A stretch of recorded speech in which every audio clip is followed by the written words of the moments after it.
So in this last segment on blood, we will examine blood typing. Blood typing involves identifying specific glycoproteins on the surface of the cell. These proteins are also referred to as antigens. So here we'll discuss the ABO blood groups as well as the Rh factor. The basis for the ABO blood grouping system is the presence or absence of the A antigen or the B antigen on the erythrocyte's surface. If someone has the A antigen, then they are said to have A-type blood. If they have the B antigen, then they have B-type blood. It is also possible for someone to have both the A antigen and the B antigen present, because our genes that determine many of our traits, like blood type, have two copies, and so it is possible to have a copy of the A and the B antigen at the same time.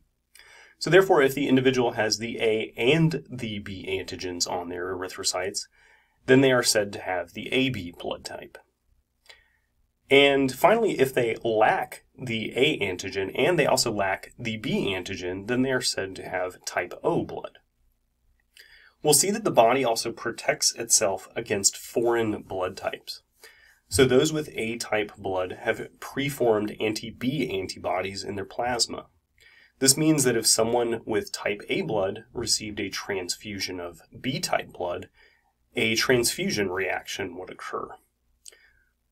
Those with B-type blood have preformed anti-A antibodies in their plasma, which means that someone with B-type blood cannot be given a transfusion of A-type blood. And those with type AB blood have no preformed antibodies in their plasma and are known as the universal recipient because they can be transfused with any of the blood types.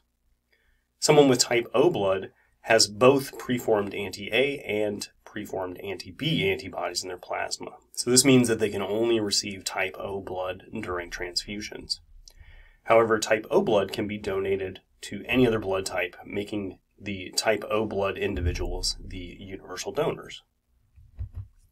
So if an incompatible blood type is given to someone during a blood transfusion, then a transfusion reaction will occur.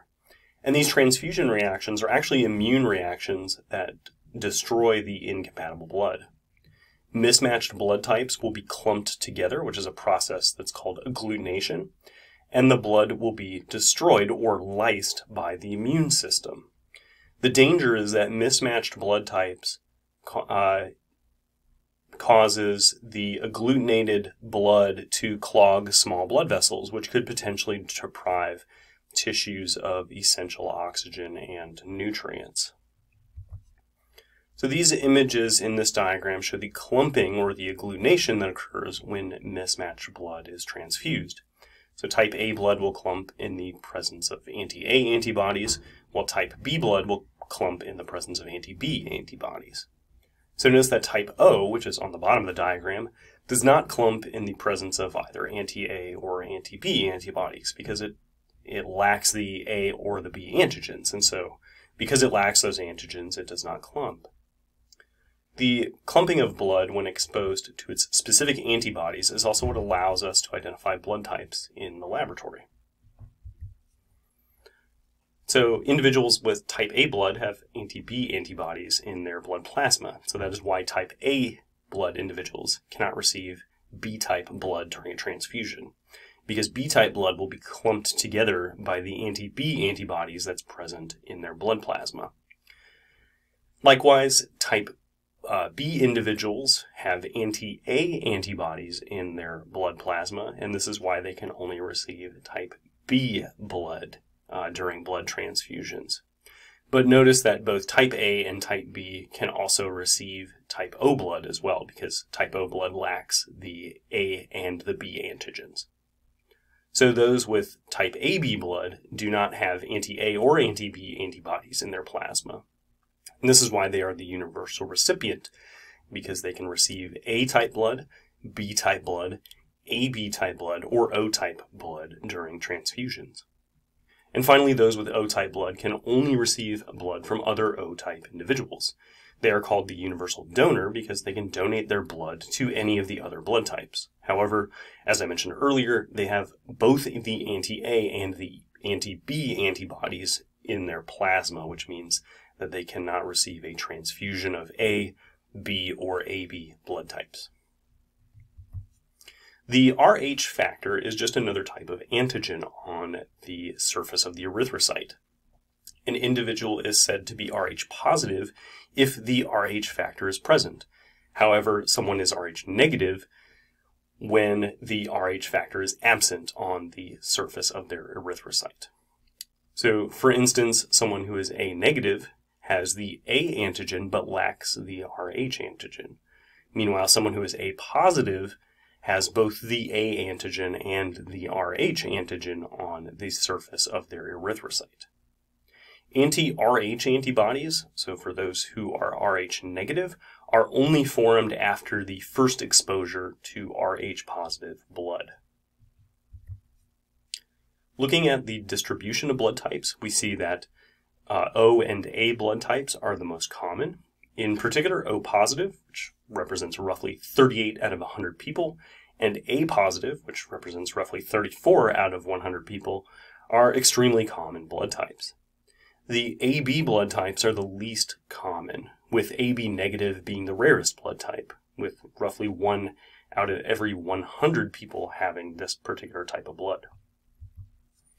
So here I've provided a link to a game called the Blood Typing Game. There's also a link in Moodle as well, because this will give you excellent practice for matching the donor and recipient types.